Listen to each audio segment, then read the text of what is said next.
Perfecto. Bueno, mira, nosotros estábamos, si se acuerdan ustedes, hablando del Evangelio de Marcos. Yo tenía en mi corazón compartir con ustedes todo el Evangelio, ¿verdad? Podíamos leerlo de capítulo a capítulo, podíamos secciones a secciones, pero bueno, como sea que el Espíritu del Señor nos guíe en esto. Pero estábamos hablando un poco de la introducción, porque es importante a veces saber quién escribió el Evangelio, quién usó el Espíritu Santo. Porque el que últimamente lo escribió fue Dios, pero a quién utilizó y quién era esa persona, y el contexto también histórico del libro cuando fue escrito y todo eso. Bueno, ya hablamos ya de Marco, ya hablamos de quién era él, y ya no lo voy a repetir, pero voy a dar unas ideitas. Marcos era Juan Marcos, también mencionado en la Biblia, el hijo de María, la hermana de Barnabás, el que acompañaba a Pablo. Ahora Pablo, él también acompañó a Pablo cerca de Helena. De una u otra manera, él tenía influencia discipular de Pablo. Pablo, de hecho, en un momento le dijo, después de la crisis, cuando Marcos lo abandonó a ellos, Pablo le dijo, mándame a Marcos porque me es de mucha ayuda. O sea que Marcos tiene una relación con Pablo, pero también Marcos era un discípulo íntimo de Pedro, del apóstol Pedro. Lo tenemos todo eso a través de la Escritura, ya hemos hablado de eso. Entonces Marcos tiene naturalmente una exposición profunda y clara y veraz de la vida de Cristo, no solo de una fuente que es Pedro, una fuente, ustedes todos saben cuán cerca era Pedro de Jesús, es una fuente bien cercana, sino también de Pablo, del apóstol Pablo, ¿verdad? Que también es una fuente cercana a Cristo porque Pablo tuvo un encuentro espiritual personal con Cristo.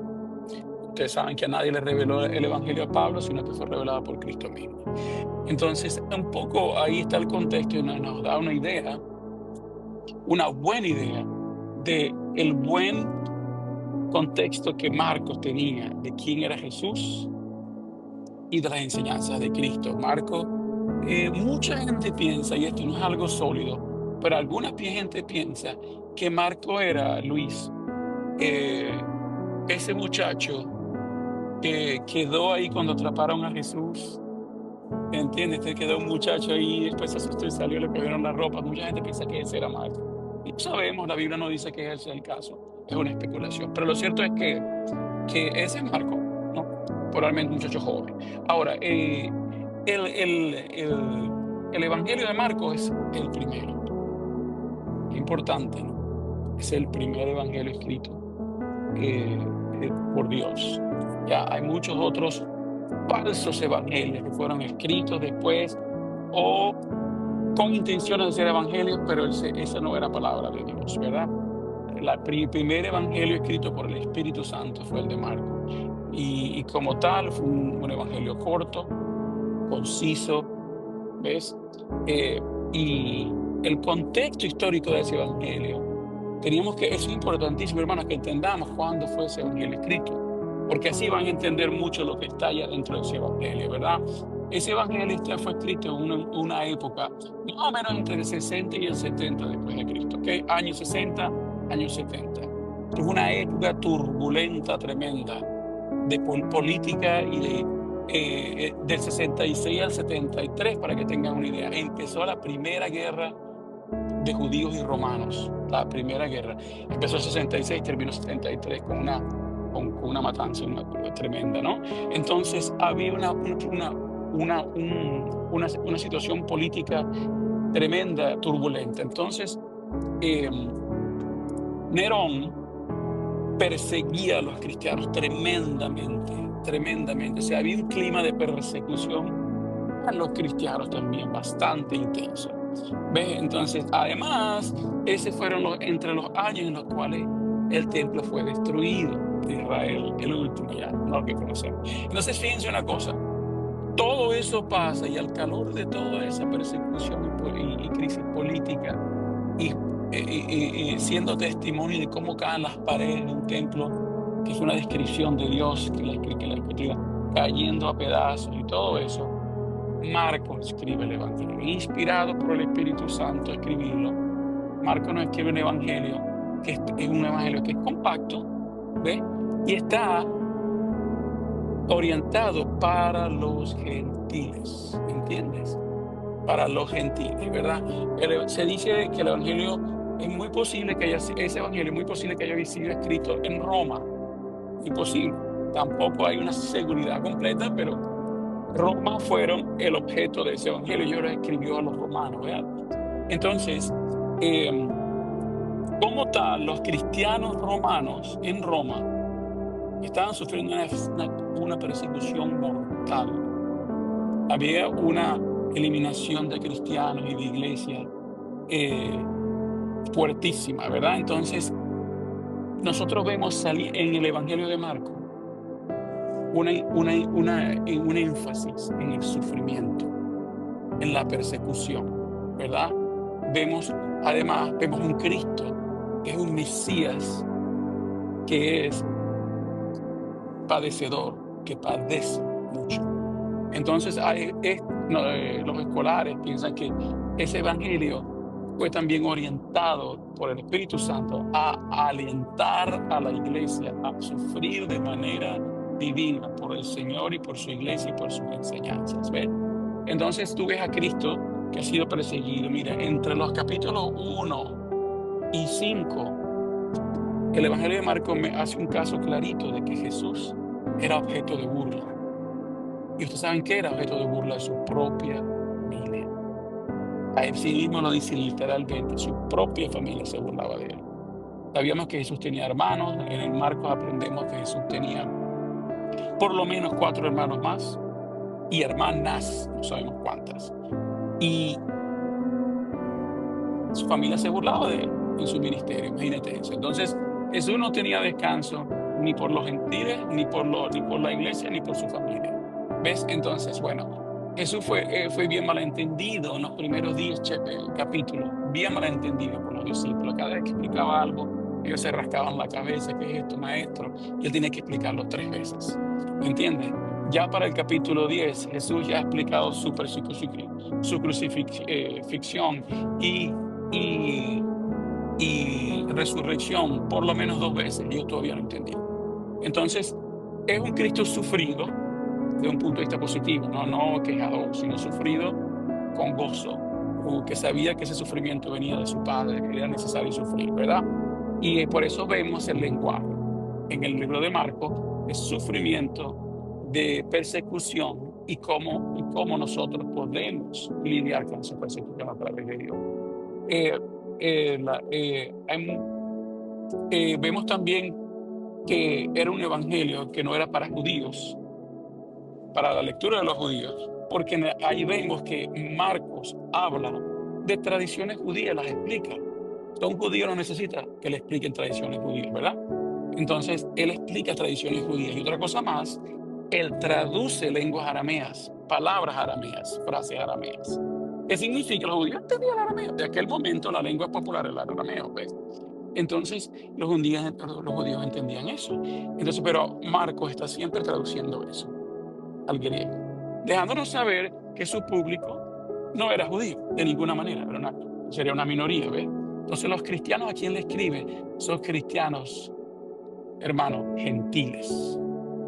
Venga, cristianos, gentiles. Y ese es el contexto del Evangelio de Marcos. Se podría hablar mucho más de ello y de muchas de las cosas de la naturaleza del Evangelio y eso, pero dejemos eso suficiente. Hay muchas posibilidades y es bien posible que el Evangelio de Marcos haya sido un recurso que fue utilizado para escribir los demás evangelios, ¿verdad? El Evangelio de Juan, ¿ya? El Evangelio de Mateo, sencillamente porque era la primera información que se tiene recopilada de Jesús y que es aceptada por la iglesia, ¿ves? Entonces, ahí vamos a ver cosas en otros evangelios que sabemos que también se cuentan y las encontramos en Marcos, ¿ves? Entonces, ese evangelio ha sido como una introducción y una fundación y una base para otros evangelios. Entonces, ven, ese es el contexto general. Ahora, si queremos, hermano, vamos a hacer una cosa. Vamos a empezar a leer. Yo voy a sencillamente a leer y a enseñar como si lo sienta, ¿ves? Primero dice, el primer verso, Marcos 1:1, dice, principio del evangelio de Jesucristo, Hijo de Dios.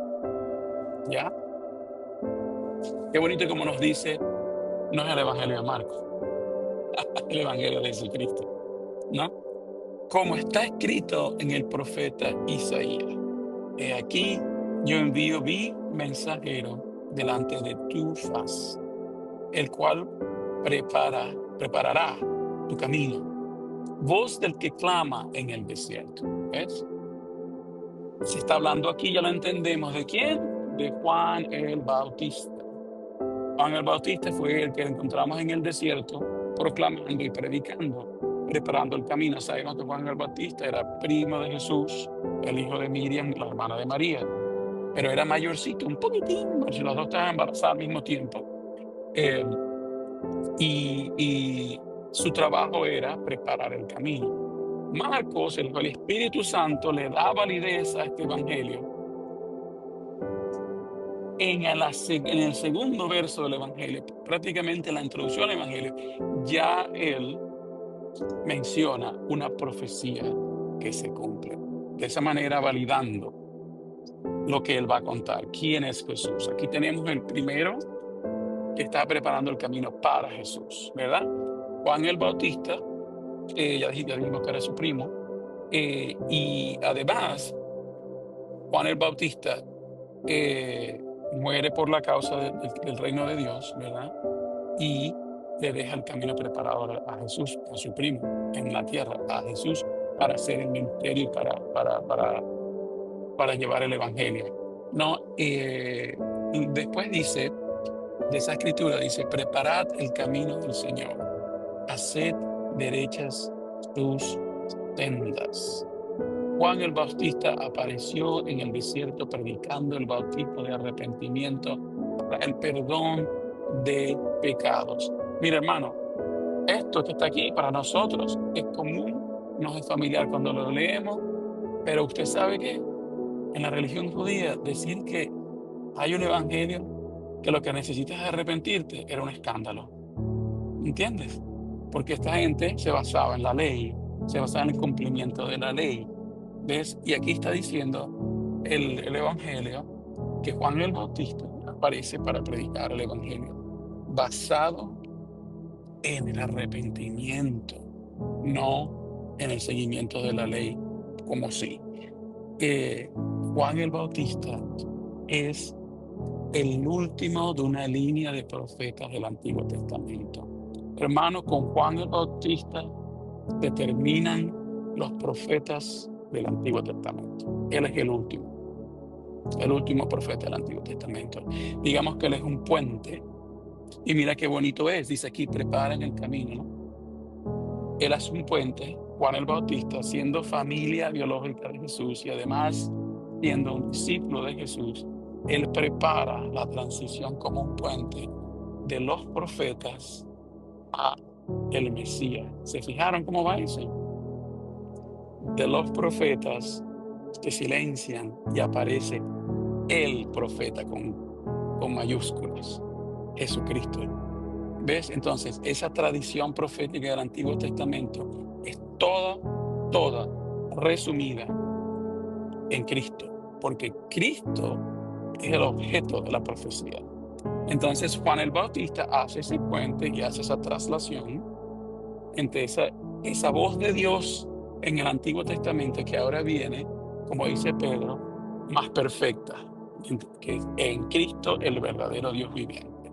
Entonces, el trabajo, nos cuenta la palabra, de Juan el Bautista era hacer esa transición. ¿Ves? Hacer esa transición. Sigamos entonces. El bautismo, del arrepentimiento. Y predicaba diciendo, tras mí, lo que acabo de decir, viene uno que es más poderoso que yo, a quien no soy digno de desatar, inclinándome la correa de sus sandalias. ¿Ya? A Juan el Bautista ya lo respetaban, inclusive los judíos lo respetaban ya como un profeta. ¿Ves? Él está diciendo, ese respeto que me tienen a mí de profeta de Dios, eso yo lo someto a Cristo, porque Él es mayor que yo, que no soy ni siquiera digno de amarrar sus sandalias, ¿ya? Yo os bautizo con agua, dice Juan el Bautista, pero él os bautizará con el Espíritu Santo. Mira qué bonito está eso, ¿verdad? Acabamos de decir que Él es el que va a hacer la transición del Antiguo Testamento al Nuevo, de la voz de Dios que hablaba a través de los profetas, ahora hablando a través de su Hijo, ¿verdad? Juan el Bautista nos está diciendo con esta frase que dice, de ahora en adelante, a través del Hijo de Dios, ustedes recibirán el Espíritu de Dios en sus corazones. Mira lo que dice ahí. Pero Él os bautizará con el Espíritu Santo. O sea que en este momento Juan el Bautista está haciendo de hecho una transición de un mundo antiguo, no antiguo en términos negativos, sino en términos de cronología, antiguo, a un templo antiguo, a un mundo nuevo, a un templo nuevo de la fe de Dios. Y ese templo, ¿quién es? El hombre, los discípulos de Cristo. Cuando nosotros creemos en Cristo, recibimos su Espíritu, lo sabemos por la Escritura. Y aquí está Juan el Bautista diciendo, en otras palabras, ya no necesitan profetas porque ya tienen a Cristo. Y ya no necesitan templos porque ya tienen a ustedes que recibirán su Espíritu. ¿Verdad? Y sucedió en aquellos días que Jesús vino de Nazaret, de Galilea, y fue bautizado por Juan en el Jordán. Aquí están ellos, se encuentran. Y hablando, aquí está oficializada esa transición. Ustedes siéntanse libres de sentir que este fue un evento oficial desde los cielos para mostrar esa transición. ¿Ves? Y tan verdad es eso que Él llega, Jesús llega, ¿verdad? Llega y inmediatamente al salir del agua, déjame un poquito para atrás. Y sucedió que en aquellos días que Jesús vino a Nazaret de Galilea y fue a bautizarse por Juan en el Jordán, y inmediatamente al salir del el agua, vio que el cielo se abría y que el Espíritu como paloma descendía sobre él. ¿Me entiendes? Y vino una voz del cielo que decía, tú eres mi hijo amado, en ti me he complacido. Ya enseguida el Espíritu le impulsó a ir al desierto. Vamos a pararnos ahí. Ahí se oficializó, ¿verdad? Ahí se oficializó esa transmisión, esa transacción. Ya el mundo antiguo con sus templos, las órdenes y las leyes requeridas, pasa a un mundo nuevo. No profetas, sino Cristo, no templos, sino discípulos. ¿Ve? No Dios en el santo de los santos, pero es el Espíritu Santo en el corazón del hombre. Boom. Eso es lo que conocemos ahora como la iglesia del Nuevo Testamento. Aquí está, ¿cómo se dice eso? La actividad oficial de Dios para presentarnos a nosotros ese paso, ¿verdad? Juan el Bautista con mucha humildad entrega la batuta y dice, ya está listo. A mí no me sigan, síganlo a él. Se acabó, ¿verdad? Eh, Después de esa voz que fue confirmado, ¿no? Si alguien tenía dudas, si alguien se iba a poner a inventar eso, ustedes están haciendo estas cosas a su libre albedrío, están inventando cosas, esto no es de Dios. Ahora, Dios en su profunda sabiduría, conociendo el corazón de los hombres y la astucia del corazón de los hombres, crea un testimonio completamente divino de los cielos, que es innegable. Su propia voz unge a su hijo el Mesías. Y ya con eso ya no hay discusión, ¿me entiendes?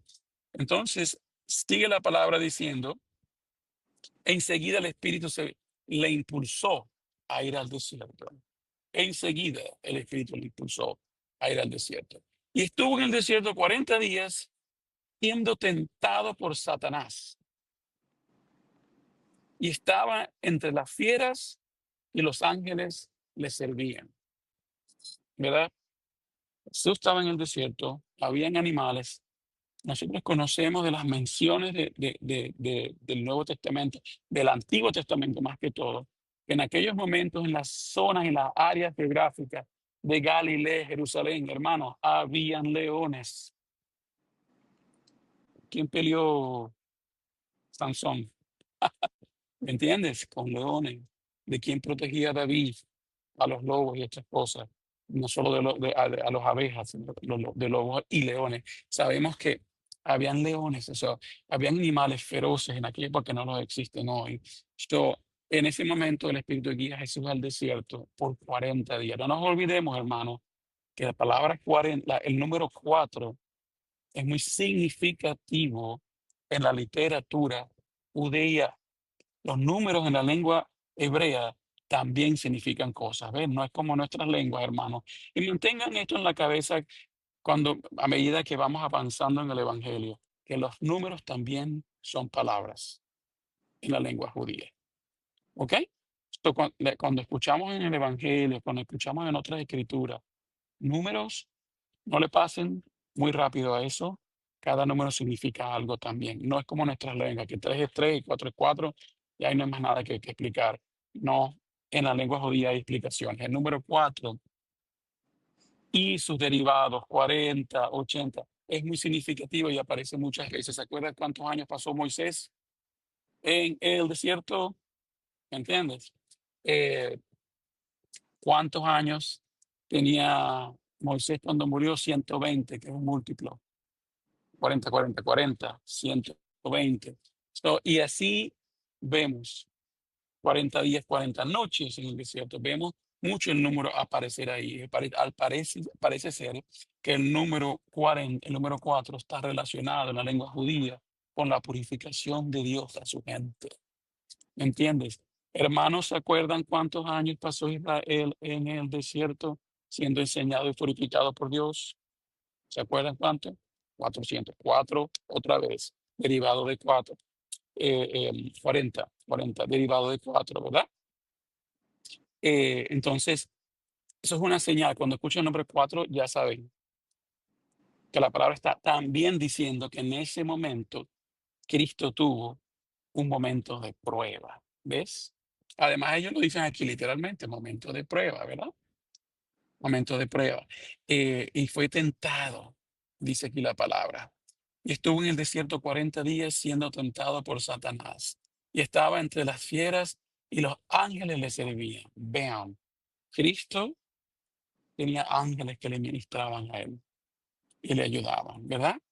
So, después que Juan había sido encarcelado, Jesús vino a Galilea proclamando el Evangelio de Dios. Fíjense la transición, ¿no? Juan desaparece y Jesús aparece, Jesús lo releva a él. ¿Se fijan eso? Lo releva a él. Jesús vino a Galilea proclamando el Evangelio de Dios. ¿Qué es lo que estaba proclamando Juan el Bautista? La misma cosa, el reino de los cielos, no la venida del reino de los cielos, Cristo, Cristo mismo. Y ahora que el reino de los cielos vino con Cristo, él proclama el Evangelio y diciendo, el tiempo se ha cumplido, dijo Jesús. Y el reino de Dios se ha acercado. Arrepentidos y creer en el Evangelio. Mira eso. Arrepentidos y creer en el Evangelio. Hermano, el tiempo se ha cumplido. Podría ser que eso es una palabra esta mañana para algunos de nuestros hermanos, que Dios le dice, ya diste la vueltica, ya te fuiste por tus gozos carnales del mundo, ya pasaste tus años disfrutando de los deseos temporales del mundo, y ya estás pagando el precio de eso, pagando las consecuencias, sabrá Dios qué es un hijo sin padre, una familia rota, sabrá Dios qué es. Y esta voz es una voz que no es solo para aquella época, pero es para hoy también. Dice, el tiempo se ha cumplido y el reino de Dios se ha acercado a ti, hermano, donde quiera que estés. No sé si le estoy hablando a alguien o no, posiblemente es Dios, pero dice, se ha acercado a ti el reino. Arrepiéntete y cree en el Evangelio. ¿Ves? Mientras caminaba junto al mar de Galilea, vio a Simón y a Andrés, hermano de Simón, echando una red en el mar porque eran pescadores. Y Jesús les dijo, seguidme, y yo haré que seáis pescadores de hombres. Nombrando sus primeros dos apóstoles, fíjate, ¿no? Y dejando al instante las redes, les siguieron. Ok, fíjate que esto no es casualidad. ¿Qué fue lo que dice al principio de él? El tiempo se ha cumplido y el reino de Dios se ha acercado. Arrepentido que en el Evangelio. Inmediatamente llama a alguien. ¿A quién llama? Llama a Simón, ¿ves? Y a Andrés, hermano de Simón. Inmediatamente después que hace ese llamado, el tiempo se ha cumplido. Cree en el Evangelio y arrepiéntete. Los llama a ellos y mira la respuesta que la palabra nos recomienda. Mira, sígueme y yo haré pecadores de hombres. Mira lo que dice. Y dejando al instante las redes le siguieron. Y esa es la respuesta, hermano o hermana, donde quiera que estés, que se merece ese llamado. Al instante respóndele. Respóndele al instante. ¿Por qué? Porque si escuchas, como dice la palabra, escuchas su voz, respóndele que no se te endurezca el corazón, mientras él pueda ser hallado. ¿Ves? Porque no sabemos qué nos depara mañana. No sabemos si lo que nos depara mañana en la mañana es un ataque al corazón. Eso no lo sabemos. Así que cuando escuches tú ese llamado que dice, el tiempo se ha cumplido para ti, Luis, Igor, quien sea, nosotros somos cristianos, pero hay gente que escucha de Dios y no responde. ¿Qué pasa cuando escuches eso, hermano, o persona que me escucha donde quiera que esté en este mundo? Que te diga el Señor a ti en tu corazón, el tiempo se ha cumplido. Ya te cansaste de ir por el mundo sin respuesta y regresar con un herido. Arrepiéntete y cree en el Evangelio. Y cuando escuches eso, prontamente hazlo, como dice la palabra aquí, que Pedro, que Simón y su hermano Andrés hicieron inmediatamente, ¿verdad? Y dejando al instante las redes, le seguían. Mira, dejaron lo que hicieron ellos en ese momento y le siguieron. ¿Qué significa eso? Sencillamente, te entrégate a Dios y ya. Y deja que Él ahora comande tu vida, ¿verdad? Yendo un poco más adelante, vio a Jacobo, el hijo de Zebedeo, y a su hermano Juan, los cuales estaban también en la barca, remendando las redes. Y al instante los llamó a ellos también. El mismo llamado. Fíjense cómo ese llamado se repite, y se repite de un ser humano a otro, y se ha repetido por miles de años a través de la historia a cada hombre que Jesús llama a que lo siga. Y al instante los llamó y ellos, dejando a su padre, los llamó. Y ellos dejando a su padre, déjame repetir esto, Zebedeo en la barca con los jornaleros se fueron tras él. Mire esa respuesta instantánea de seguir a Dios. Tengo un discípulo que lo amo con todo mi corazón, su nombre es Raidel, está en Ucrania. Ese muchacho hizo eso, ¿sabes? Él había semillitas en él que habían puesto, y una de esas semillas es nuestro hermano que conoces, el cubano que está aquí ahora. ¿Te acuerdas que tiene una historia que se vino de Cuba para acá, un bautista que se metió en problemas con el gobierno allá en Cuba y se vino y hizo su testimonio fuerte en Cuba y lo sacaron? Y aquí él llegó, no creo su nombre, cuál era su nombre, pero él puso unas semillas en Raidel. Pero esa semilla escuchó esa voz después una vez más en Ucrania, después que Raidel ya no estaba en Cuba. Bueno, y una vez que él escuchó eso y dijo, se acabó el tiempo, yo me acuerdo, estaba presente ahí cuando Raidel escuchó esa voz que le dijo, arrepiéntete. Raidel respondió como Pedro, respondió como Andrés, como Zebedeo, inmediatamente, y lo dejó todo. Yo soy testimonio de eso. Yo he visto a Raidel haciendo eso. Desde ese momento, Raidel, por unos buenos 25 años, él abandonó todo y sigue a Jesús. Es una bendición tener ese hermano, Raidel. Venga, entraron, y esto está hacia el final ya, un poco, vamos a ver. Tú me dices, de Luis, cuando el tiempo se acaba, vamos a leer esto aquí y yo después consulto contigo. Mientras caminaban junto al mar de Galilea, vino a Simón y Andrés, hermanos de Simón, echando una red en el mar, porque eran pescadores. Oye, creo que estoy leyendo esto de nuevo, ¿verdad? Sí, estoy en de nuevo, vengamos. Entraron a Capernaum y enseguida, en el día del reposo, entró Jesús, entrando Jesús en la sinagoga, comenzó a enseñar y se admiraban de sus enseñanzas porque las enseñaba como quien tiene autoridad. ¿Por qué sería eso? Porque la tenía el Dios vivo, Cristo, autoridad, y no como los escribas. Y he aquí estaban en la sinagoga de ellos unos hombres con un espíritu inmundo, el cual comenzó a gritar, diciendo, ¿qué tenemos que ver contigo, Jesús de Nazaret? ¿Has venido a destruirnos? Yo sé quién eres, el Santo de Dios. Y aquí Jesús le respondió diciendo, cállate y sal de él. Mira que Jesús tiene autoridad sobre los demonios. Entonces el espíritu inmundo, causándole convulsiones, gritó en gran voz y salió de él. Y todos se asombraron de tal manera que discutían entre sí diciendo, ¿quién es esto? Una enseñanza nueva con autoridad. Él manda aún a los espíritus inmundos y le obedecen. Y enseguida su fama se extendió por toda parte, por toda la región alrededor de Galilea. Hermano, mire, sin que Jesús estaba pronunciando su llegada, sin Jesús hacer anuncio de que venía, los demonios ya lo estaban sintiendo. Sin tanto espectáculo, sin tanto espectáculo, los demonios ya sabían. Y los demonios, nada más al presenciar la cercanía del Dios viviente, ya estaban apabullados y sufriendo y pidiendo ayuda. ¿Se fijaron de esa situación? Así que a veces yo he visto en iglesias que yo no tengo mucho respeto por ellas, por su falta de base bíblica, nos hacen una imagen de que los demonios están como que gobernando, ¿me entiendes? Están como que aquí y allá, pero hermanos, si tenemos a Cristo en el corazón, si estamos con Él, si estamos en comunión con Cristo, si estamos en constante enseñanza y aprendizaje de la palabra del Señor, el Logos, la palabra de Dios, y el Cristo que está en nuestro corazón vivo, hace habitación en nosotros, hermano. No hay tanto espectáculo que hacer. Los demonios ya están advertidos. Los demonios ya lo sienten. Los demonios ya saben. Ustedes saben, yo les voy a ustedes ahora, y por ejemplo, podemos terminar con esto, Luis, por razones de tiempo, porque es largo.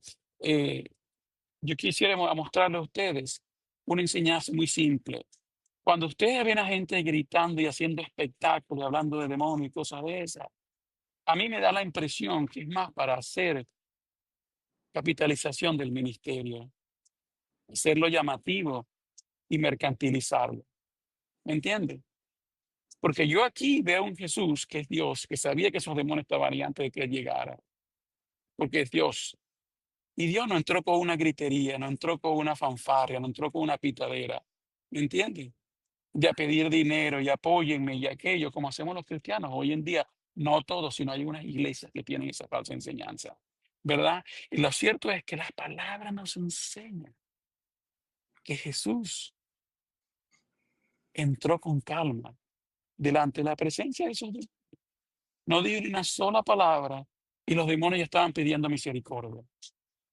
¿Tú sabes dónde está Jesús vivo hoy? Ese Jesús no está allá en el cielo esperando que lo llamemos y él viene aquí. No, Él vive en nosotros, de acuerdo a las escrituras que ya lo vemos aquí, que dice el Espíritu Santo está en nosotros. Si ese Espíritu de Dios que caminó en ese momento delante de esos demonios temblaron y pidieron misericordia, ese es el mismo Dios que está dentro de nosotros y camina en este mundo delante. Sabrá Dios cuántos demonios. Y saben ustedes, hermanos, una vez que entramos nosotros con la autoridad del Espíritu Santo, con comunión con Cristo, no hipocresía, no religión falsa, sino verdaderamente discipulado bíblico, que aprende de las palabras de Cristo y está en comunión diaria con Jesús. Eso nos da a nosotros auténticamente autoridad porque nos den los demonios, hermano. Y tenemos estrategias y tenemos enseñanza cómo lidiar con ellos. Pero no hay tanto espectáculo como la iglesia moderna nos quiere enseñar, que es más bien una tendencia para mercantilizar y hacer del ministerio un negocio. quédese calladito, tenga comunión con Cristo, estudie su palabra y ya verá cómo los demonios tiemblan nada más con su llegada.